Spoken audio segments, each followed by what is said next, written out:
So I was trained in the advanced care space, particularly as first response and special forces, and you're trained to a very high level in physical application, but until the moment comes, a lot of the triage and command and control is actually quite absent.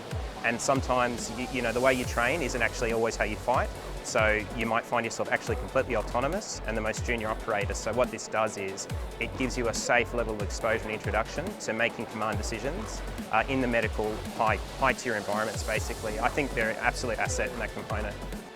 I'm Barton Green, I'm from Real Response. We're based in Geelong, Melbourne and Sydney.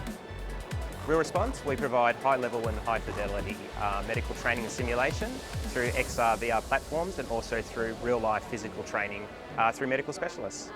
The team's made up of ex-tactical military, so former special operations, also through paramedical specialists, care flight nurses, also medical directors, so doctors, and also collaborative spaces with universities. We are demonstrating some of the XR technologies that we currently have. I think that it's really important because it's a skills development to your component training in paramedicine or even just basic first aid.